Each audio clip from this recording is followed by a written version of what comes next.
하나님 말씀 요한복음 13장 12절부터 17절까지의 말씀을 제가 읽도록 하겠습니다. 그들의 발을 씻으신 후에 옷을 입으시고 다시 앉아 그들에게 이르시되 내가 너희에게 행한 것을 너희가 아느냐 너희가 나를 선생이라 또는 주라 하니 너희 말이 옳도다. 내가 그러하다. 내가 주와 또는 선생이 되어 너희 발을 씻었으니 너희도 서로 발을 씻어주는 것이 옳으니라. 내가 너희에게 행한 것 같이 너희도 행하게 하려 하여 본을 보였노라. 내가 진실로 진실로 너희에게 이르노니 종이 주인보다 크지 못하고 보냄을 받은 자가 보낸 자보다 크지 못하나니 너희가 이것을 알고 행하면 복이 있으리라. 아멘. 반가운 얼굴이 있네요. 우리 김하영 간사님 네 분이 참석하셨습니다. 한번 일어나서 인사하실 때 박수로 한번 환영하죠. 감사합니다. 제가 조남을 기억을 못해서 좀 큰 소리를 해주세요. 최의나님, 태의나님. 네, 오늘 예배 한번 참석하셨습니다. 우리 박수로 환영하시죠. 네, 감사합니다.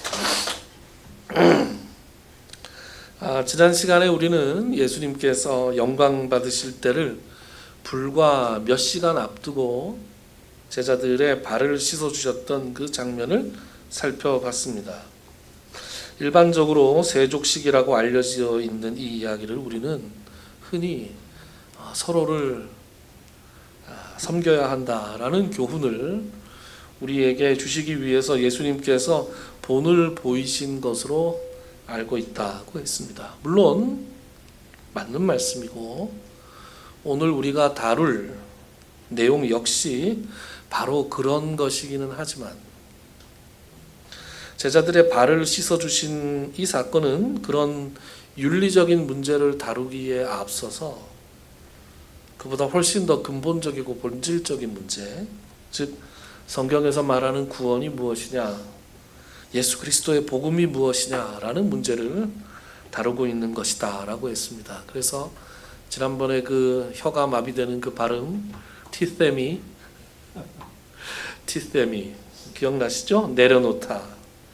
이 내려놓다라는 그 단어가 13장에서는 겉옷을 벗다 이렇게 번역이 되었지만 요한복음 10장에서는 목숨을 버린다라는 뜻으로 그렇게 한국말로 번역이 되어 있다고 했죠.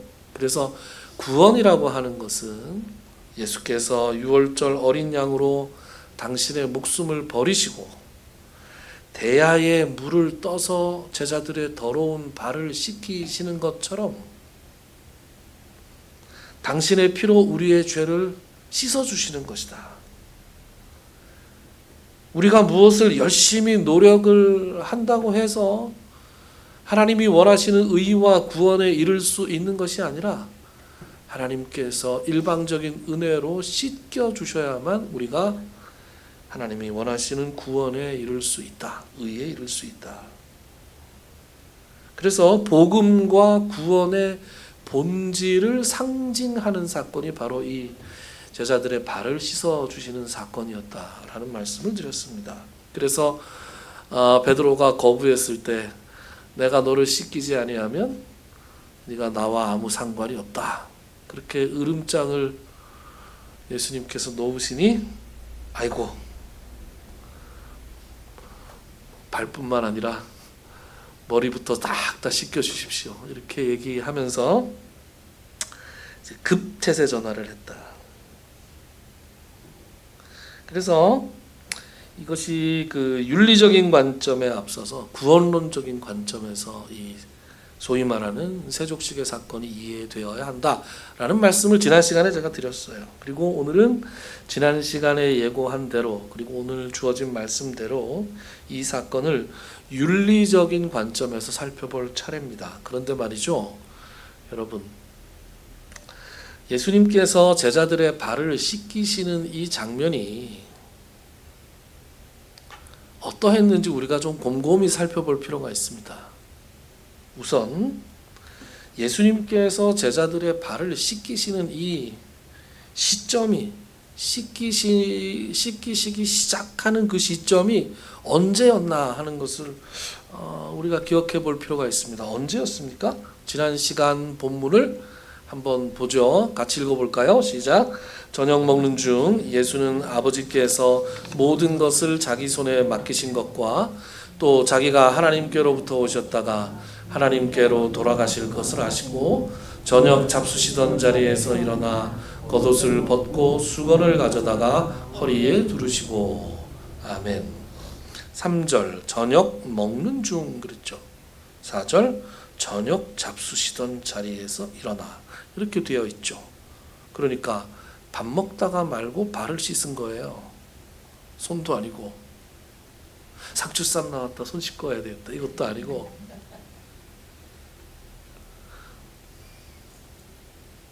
여러분 이상하지 않습니까?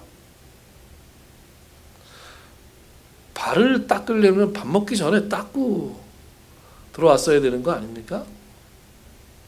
당시 유대인들에게는 손님의 발을 씻기는 관습이 있었습니다. 조금 부유한 집에 가면 그 집안의 가장 낮은 노예가 나와서 손님들의 발을 닦아 주었습니다.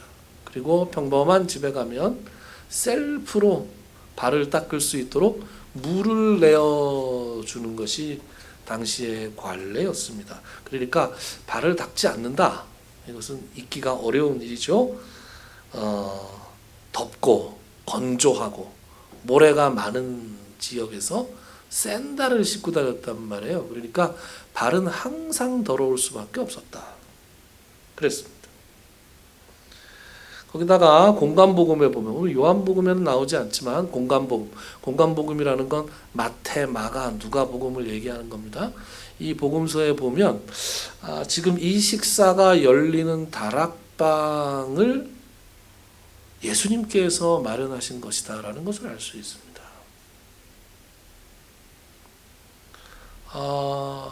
계속해서 봐야 되니까 누가복음을 한번 볼게요. 누가복음 22장 말씀입니다.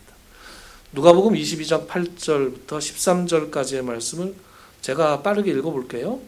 예수께서 베드로와 요한을 보내시며 이르시되 가서 우리를 위하여 유월절을 준비하여 우리로 먹게 하라. 여짜오되 어디서 준비하기를 원하시나이까? 이르시되 보라 너희가 성내로 들어가면 물 한 동이를 가지고 가는 사람을 만나리니 그가 들어가는 집으로 따라 들어가서 그 집 주인에게 이르되 선생님이 내게 하는 말씀이 내가 내 제자들과 함께 유월절을 먹을 객실이 어디 있느냐 하시더라 하라. 그리하면 그가 자리를 마련한 큰 다락방을 보이리니 거기서 준비하라 하시니 그들이 나가 그 하신 말씀대로 만나 유월절을 준비하니라. 흥미롭죠? 이 말씀이. 예수님께서 누구를 보내셨습니까? 베드로와 요한. 요거 꼭 기억하셔야 됩니다. 베드로와 요한. 나중에 나와요 또. 지금 예수님 일행은 유대인들의 눈을 피해서 지금 숨어 있는 상황이잖아요. 그죠? 몸을 숨기고 있는 상황입니다. 그래서 때를 기다리고 있는 그런 상태예요. 그러니까 예루살렘 성내는 분위기가 매우 살벌했습니다. 그래서 마치 007 작전을 펼치듯이 유월절 식사 자리를 마련하고 있는 것이에요. 다시 한번 보세요. 10절에 보면 예수님께서 이렇게 말씀하시죠. 너희가 성내로 들어가면, 그러니까 지금 예수님 어디 계시는 거예요? 예루살렘 성 밖에 모처에 계시는 거죠. 들어가면 물 한 동이를 가지고 가는 사람을 만날 텐데, 물 한 동이를 가지고 가는 사람은 많을 텐데, 그렇지 않습니까? 많을 텐데 이거 어떻게 알아보죠? 아는 수가 있습니다. 물동이를 가지고 다니는 사람, 물을 길어 당기는 사람은 남자일까요, 여자일까요? 일반적으로 여자였습니다. 그래서 사마리아 여인도 물을 길러 나왔잖아요, 그죠? 여인들의 몫이었습니다. 이 한국어로 사람을 만나리니, 이게 헬라어로도 사람으로 되어 있긴 한데 그 다음 문장에 나오는 11절에 보면 10절에 하반절에 보면 그가 들어가는 집, 11절 그 집 주인,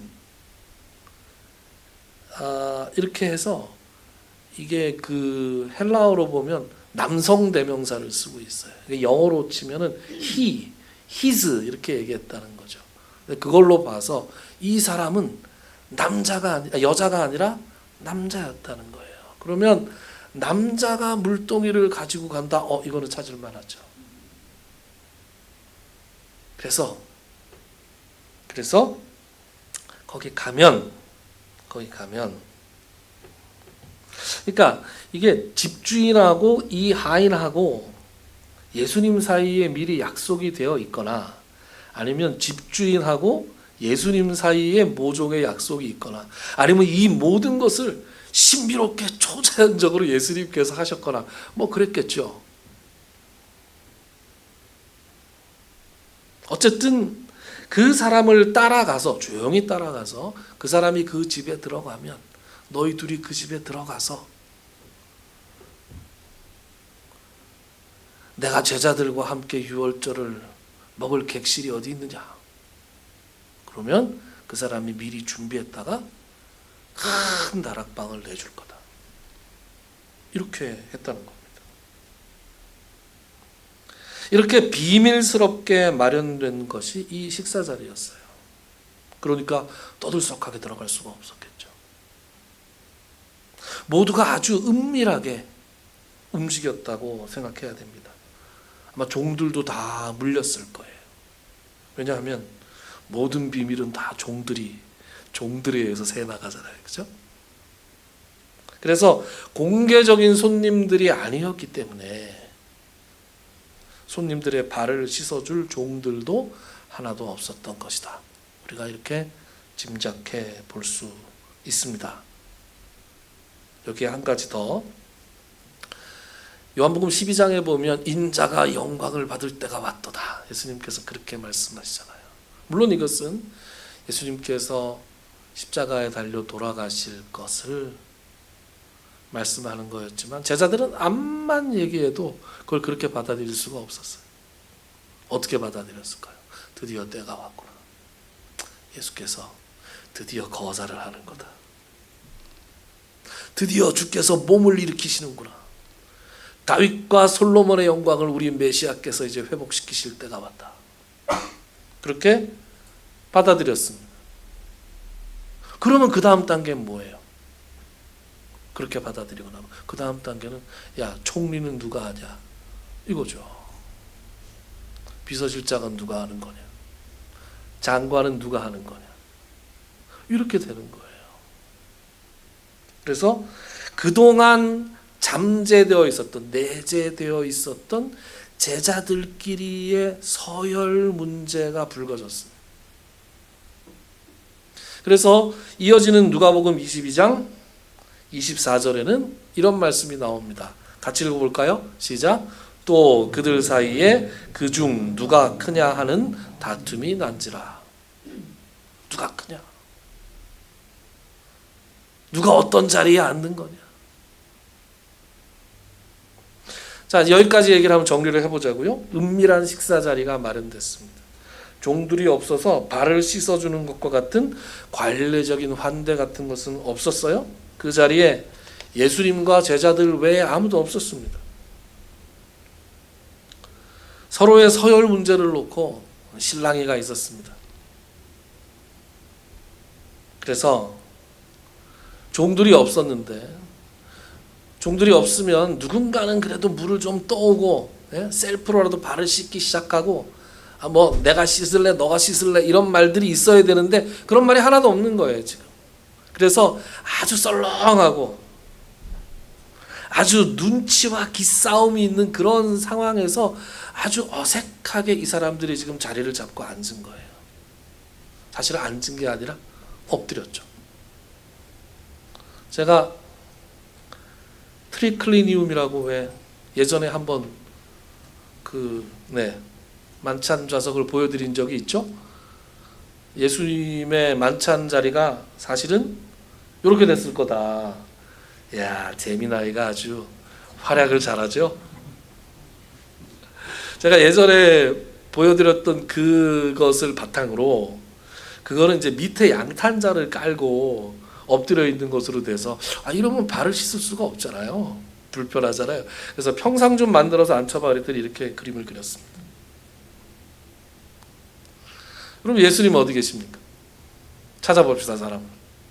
그래서 딱 나오죠. 네. 이렇게 왼쪽에서 두 번째, 여러분들이 보실 때 왼쪽에서 두 번째, 누가 봐도 예수님처럼 인상착의가 돼 있는 분이 저기 앉아 있습니다. 사실은 엎드려 있는 건데 예수님만 앉아 계세요. 이상한 재미나이네. 자, 그러면 이제 누가 어디 앉았을지를 한번 추론을 해보자고요. 예수님께서 앉으신 곳이 상석이죠. 네, 이 트리클리니움에서는 요 왼쪽 가운데 자리가 상석입니다. 주빈. 그런 다음에 이제 거기에 그 회식 주최자가 어디에 앉냐면 주빈 오른쪽에 앉습니다. 그러니까 저게 누구예요 지금? 요한이죠. 네, 요한은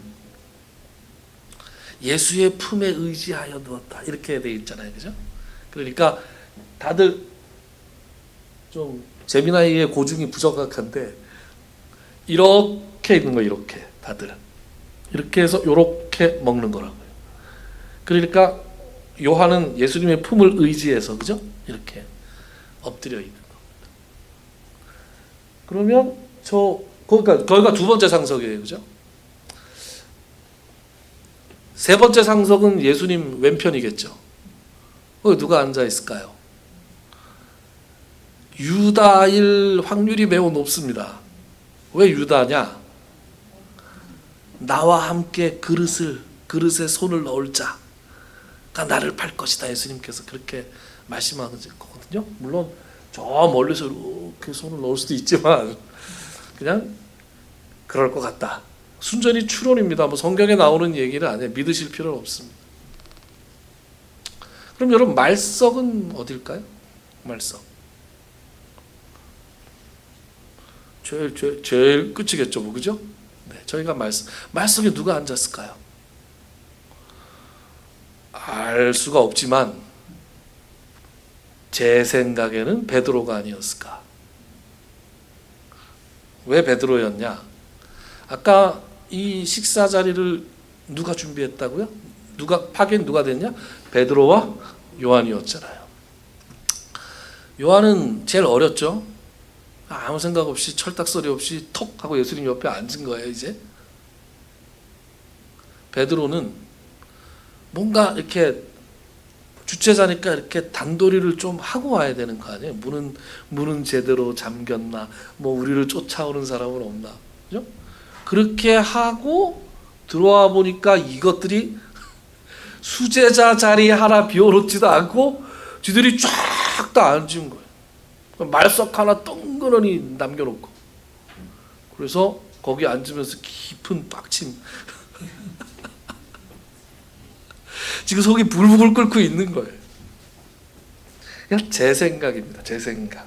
그래서 아주 깊은 분노를 가지고 지금 엎드려 있을 확률이 매우 높다.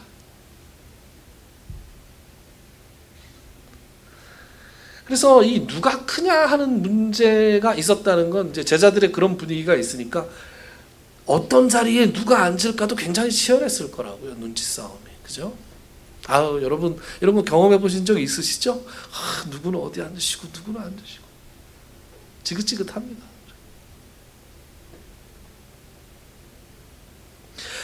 그런 상황에서 예수님께서 갑자기 탁 일어나시는 거예요. 겉옷을 탁 벗더니 허리에 수건을 탁 두르시고 뭐 하시는 건가 봤더니 대야에 물을 딱 가지고 오시더니 발내 놔라. 그래서 발을 씻으신 거예요. 지들끼리 기싸움을 안 하고 지금 발도 안 닦고 지금 엎드려 있어요. 근데 예수님께서 발을 닦이기 시작하는 거예요. 분위기가 그냥 쏴해지는 거죠. 아마 얼어붙었을 거예요. 여러분, 바보가 아닌 이상 지금 이런 예수님의 행동이 무엇을 의미하는 것인지 제자들이 몰랐을 리가 없습니다. 그런데 아무 말도 못하고 있는 거죠. 그래서 이 베드로에게 이르시되 라는 말이 8절인가 7절에 나오거든요. 근데 그 이르시되가 말하되가 아니라 거기에 도달하셨을 때 이런 말이에요.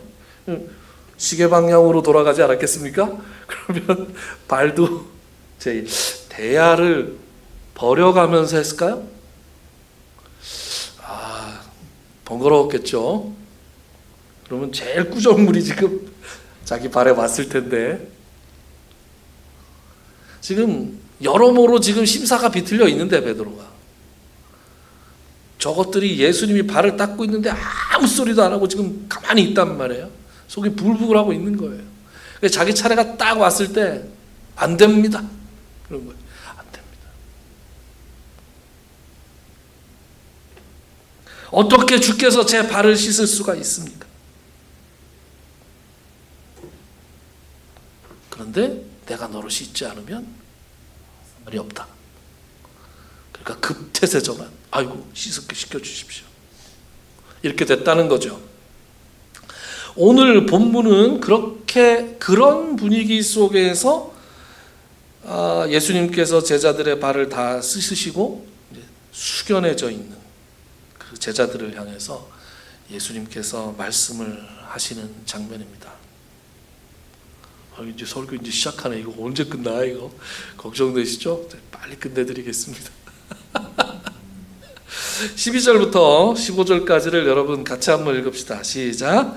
그들의 발을 씻으신 후에 옷을 입으시고 다시 앉아 그들에게 이르시되 내가 너희에게 행한 것을 너희가 아느냐? 너희가 나를 선생이라 또는 주라 하니 너희 말이 옳도다. 내가 그러하다. 내가 주와 또는 선생이 되어 너희 발을 씻었으니 너희도 서로 발을 씻어주는 것이 옳으니라. 내가 너희에게 행한 것이 너희도 행하게 하려 하여 본을 보였노라. 아멘. 어려운 거 하나도 없죠. 뭐 어려운 말씀이 어디 있습니까? 그래서 오늘 본문 주제가 별로 없다. 12절 한번 보세요. 내가 너희에게 행한 것을 너희가 아느냐? 이럴 땐 알아도 안 나서야죠. 그죠? 안 나서는 게 맞습니다. 지금 혼나는 분위기인데. 바보가 아니라면 아까 말씀드렸듯이 예수님께서 지금 뭘 하고 계시는지 알고 있단 말이죠. 막연하게 알 것 같은데 예수님께서 그 막연한 깨달음을 예수님께서 이제 확인해 주십니다. 너희가 주님, 선생님이라고 부르는 내가 너희들의 발을 씻었다. 그럼 이제 너희들이 어떻게 해야 되겠느냐? 서로 발을 씻어 주어야 하지 않겠느냐? 내가 지금 너희들에게 한 것은 본을 보여준 것이야. 이렇게 말씀하십니다. 예수님의 제자들이라면, 그리스도인들이라면 어떻게 살아야 하는가에 대해서 예수님께서 말씀하신 것이죠. 어떻게 살아야 돼요? 서로의 발을 씻어주면서, 서로를 섬기면서, 겸손한 마음으로 서로를 섬기는 것이 그리스도인의 삶의 모습이요 과제다. 이렇게 말씀하시는 것이죠. 여러분, 하나님께서 예수 그리스도를 믿음으로 말미암아 우리를 구원해 주셨습니다. 그것을 지난 시간에는 우리가 예수님께서 우리를 씻어주셨다라고 표현했습니다. 예수님께서 우리를 씻어주셔서 우리가 예수님과 비로소 상관 있는 사람이 됐어요. 그렇게 씻김을 받은 사람은 그럼 이제부터 어떻게 해야 됩니까? 그 씻김을 흘려보내는 사람이 돼야 된다는 것입니다. 여러분, 겸손해야 된다, 섬겨야 된다, 그러니까 무슨 돌을 닦자 이런 것이 아닙니다. 인격적인 수양을 해야 된다 이런 얘기를 하는 게 아니에요. 복음과 구원의 본질을 깊이 깨달으면, 즉 아무런 자격도 공로도 없는 내가 어떻게 씻김을 받을 수 있었을까? 어떻게 나 같은 사람을 하나님께서 자녀로 삼아 주셨을까? 그 은혜와 사랑을 제대로 깨닫기만 하면 사람은 겸손하지 않을래야 않을 수가 없고 섬기지 않을래야 않을 수가 없는 거예요. 겸손, 섬김, 이 단어만 나오면 제가 인용하는 구절이 하나 있죠. 그게 빌립보서 2장 말씀이죠. 그리스도 찬가 너희 안에 이 마음을 품으라. 곧 그리스도 예수의 마음이니 그는 근본 하나님의 본체이시나 안 나와요. 하나님과 동등됨을 취할 것으로 여기지 아니하시고 오히려 자기를 비워 종의 형체를 가지사 사람들과 같이 되셨고 사람의 모양으로 나타나사 자기를 낮추시고 죽기까지 복종하셨으니 곧 십자가에 죽으심이라. 이게 그리스도의 찬가라 그랬어요. 그리스도 찬가. 그런데 말이죠, 오늘은 그리스도 찬가에 대해서 말하고자 하는 것이 아니라 빌립보 교인들을 향해서 바울이 편지를 쓰면서 이 그리스도 찬가를 인용한 이유가 있지 않았겠어요? 왜 인용했을까요? 너희 안에 이 마음을 품으라. 곧 그리스도 예수의 마음이니. 왜 그렇게 말했을까요? 예수 그리스도의 마음을 품지 않고 살아가니까 그렇게 얘기한 거예요. 빌립보서 2장의 맥락을 한번 볼까요? 그리스도 찬가가 5절부터 시작하는데 2장 3절과 4절을 우리 같이 한번 읽어봅시다. 시작.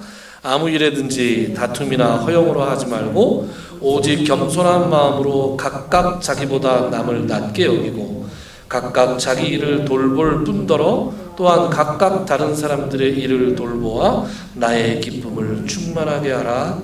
아멘. 아무 일에나 다툼으로 허용으로 하지 말고, 그러니까 다툼이나 허용이 충만하다는 거예요. 지금 오직 겸손한 마음으로 각각 자기보다 남을 낮게 여기고, 그러니까 어떻게 한다는 거예요? 자기를 남보다 낮게 여기고 있다는 거예요. 지금 이 사람들이 각각 자기 일을 돌볼 뿐더러 또한 각각 다른 사람들의 일을 돌보라. 너희 자신의 일만 챙기지 말고 다른 사람들의 일도 좀 돌봐라. 그러면 내가 정말 기쁘겠다.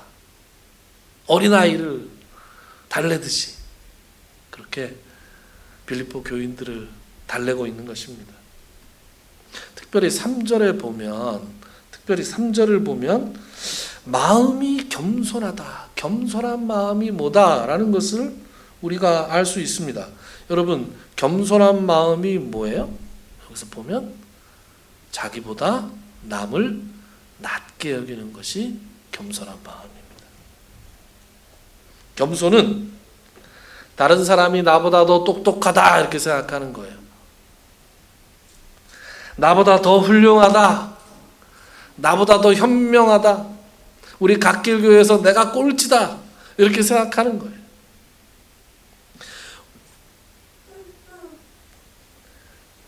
내 주변에 있는 사람들이 모든 면에서 나보다 훌륭해서 내가 본받을 만한, 아니 최소한 내가 만만하게 볼 수 있는 사람들은 아니다라고 생각하는 겁니다. 그렇게 생각하면 사람이 겸손해질 수밖에 없어요. 자, 이제 재미없는 졸릴만한 얘기를 했으니까 잠이 좀 깨는 얘기를 할게요. 여러분, 심리학에 보면 우월성 편향이라는 말이 있습니다. 우월성 편향, 워비건 호수 효과. 예전에 제가 얘기했는데 우월성 편향이라는 게 있어요. 이게 무슨 말이냐? 사람들은 대체로 자기가 남들보다 낫다고 생각하는 거예요. 내가 그래도 중간 이상은 가지, 이렇게 생각한다는 거예요. 스웨덴의 심리학자 올라 스벤손이라는 사람이 1981년에 유명한 논문 하나를 발표했습니다. 논문 제목이 뭐냐? 우리는 다른 동료 운전자들보다 덜 위험하고 더 능숙한가? 말이 어렵죠? 다시 보세요. 자, 보시면 우리는 다른 동료 운전자들보다 덜 위험하고 더 능숙한가? 당신은 운전을 잘하는가? 이렇게 물어본 거예요. 미국과 스웨덴의 운전자들을 대상으로 조사한 결과 미국 운전자의 93%, 스웨덴 운전자의 69%가 자기 운전 실력을 평균 이상이다 라고 대답을 했습니다. 안전하게 운전하는가에 대해서는 88%에서 92% 사이가 나는 평균 이상 안전하다 이렇게 답을 했습니다. 그런데 여러분, 평균은 50%가 평균이잖아요. 평균이 넘는 사람이 90%면 어떻게 되는 거예요? 산수가 안 되죠. 말이 안 되지 않습니까? 그리고 현실적으로 아니 다들 그렇게 운전을 잘하는데 왜 이렇게 사고가 나는 거예요? 그래서 미국의 어떤 스탠드업 코미디언이 이런 얘기를 했다 그래요. 운전할 때 나보다 천천히 가는 사람은 바보들이고 나보다 빨리 가는 사람은 미친놈들이다. 그렇게 얘기했다는 거예요. 항상 지가 기준이에요. 여러분, 이런 식의 통계는 정말 많습니다. 찾아보니까 어떤 연구에서는 대학 교수님들 중에 94%가 자기 강의가 평균 이상이라고 생각한다 그래요. 심지어 그 중에 68%가 자신이 상위 25%에 속한다. 그렇게 생각한다는 거예요. 학원 강사 아마 100%가 아닐까 생각합니다. 이뿐만이 아닙니다. 미국의 어떤 연구에서 도덕성에 관해서 질문을 했어요. 당신은 도덕적인 사람인가? 91%가 나는 평균 이상으로 도덕적이다. 당신은 다른 사람들과 잘 지내십니까? 화목하게 지내는 친화력이 있습니까? 이 질문에 네라고 대답한 사람이 몇 프로나 될 것 같아요? 100%였습니다.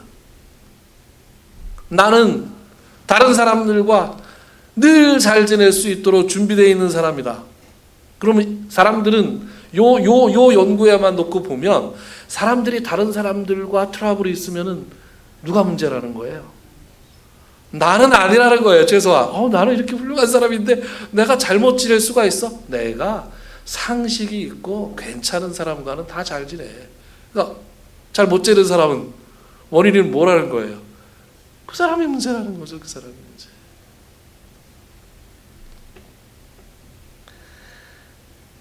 다들 자기가 친화력이 있다고 생각하는데 왜 이렇게 서로 잘 못 지내는 사람들이 이렇게 많은 겁니까? 그죠? 우리는 내가 남보다 낫다고 생각해요. 그러나 주님께서는 뭐라고 말씀하시느냐? 나보다 남을 낮게 여기라. 겸손해라.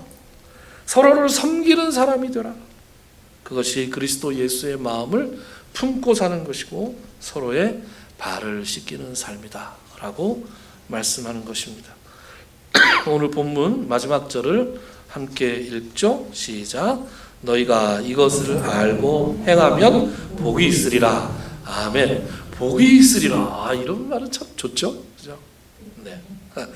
그런데 여러분, 이 말씀에 오해가 있을 수가 있습니다. 우리가 섬기는 삶을 살면, 겸손한 삶을 살면 우리에게 모종의 대가가 따를 것이다. 이렇게 읽히기가 쉽잖아요. 사업이 잘 된다거나 승진가도를 달린다거나 자녀가 공부를 잘해서 대학에 좋은 대학에 붙는다거나 그런 대가가 따른다는 말씀으로 읽힐 수도 있다. 그러면 이렇게 얘기하는 건 그게 아니다라는 얘기죠. 물론 대가가 따를 수도 있고 따르지 않을 수도 있습니다. 그런데 적어도 이 말씀 복이 있으리라 마치 미래형처럼 되어 있는 이 말씀의 정확한 번역은 복되도다라는 말이에요. 복되도다. 너희가 이것을 알고 행하면 복되도다. 마태복음 5장에 보면 심령이 가난한 자는 복이 있나니 천국이 저희 것이며 할 때 복이 있나니 그게 복되도다. 여기 있는 말씀과 똑같은 말씀이에요.